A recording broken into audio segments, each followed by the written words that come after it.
The Supreme Court today has said that the election commissioners will be appointed by a panel which includes the Prime Minister, the Leader of Opposition and the Chief Justice of India in a landmark verdict which is aimed at maintaining the purity of elections. And several statements were also made by the judges as they pronounced that verdict. The Chief Election Commissioners and 2 election commissioners who oversee polls across the country will be appointed on advice of a committee now that will give the opposition and the judiciary a say in that appointment. Well, to talk more about this, we're now joined by former CEC, O.P. Rawat. Thank you so much, sir, for speaking to us. Your comments, your comments on how significant this verdict is coming at a time, and is it also a sort of a commentary on what we're seeing in the Election Commission of late and the kind of issues being raised by the opposition? Thank you very much. Actually, this was provided for in the Constitution, Article 324 itself, that until the Parliament makes a law in this behalf, President shall appoint CEC and election commissioners. However, this interim provision continued till now, for 73 years. Supreme Court has said that until the Parliament enacts a law, this collegium, Prime Minister, Leader of Opposition in Lok Sabha and CJI, they will select the appointees to the offices of CEC and EC.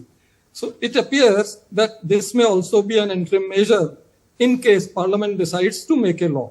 But it's a welcome decision that now government will be forced either to make the law or to follow the collegium system as prescribed by the Supreme Court. And this will enhance the impartial status of Election Commission, the election watchdog. That's right, sir. And so, as we said, this also comes, and the kind of statements that were made by the judges in pronouncing this, in democracy, the purity of elections must be maintained or else it would lead to disastrous consequences, is what the verdict said. In recent days, you had the opposition raising several issues. They used to speak about, comments made by leaders of the ruling party, complain about that in the time of election. Issues such as the delay in elections, if we talk about Gujarat, or if we see that the elections in West Bengal that were, went in 7 phases. So things like this were really being questioned by the opposition. You're right there. Many issues had come up in elections which were held recently, last 2-3 years. And therefore, this decision comes at a time which will definitely go a long way in enhancing the impartial status of Election Commission. And I feel most of these questions will not be coming up so often.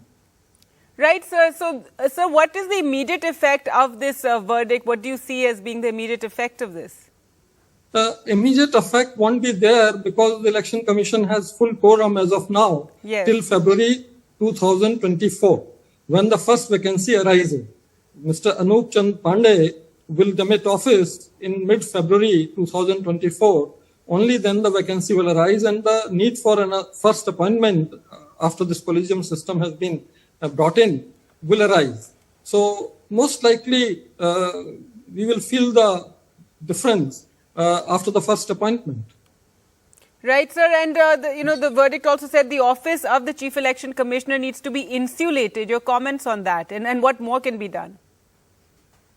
There are many proposals Election Commission has been submitting to the government for electoral reforms, and that's a need for continuous reform there because political parties in our country are very innovative and they throw many challenges before the Election Commission. And therefore, all those reforms which are pending with the government or with the Parliament should be worked on. All party consensus should be built. And those reforms should be brought in to make Election Commission stronger, more autonomous, to deliver free and fair elections. Right. So the way you see it, that this is not going to have any impact anytime soon, at least not before the general elections take place. So the opposition still using this verdict or the comments made by the judges can still argue their cases to the Election Commission more strongly now, do you feel? Sure, I think they'll argue more strongly before the Election Commission that even the Supreme Court has said that the appointment should be made through the scrutiny of the collegium system. And this will strengthen their voice. All right, sir. Well, thank you so much for speaking to us.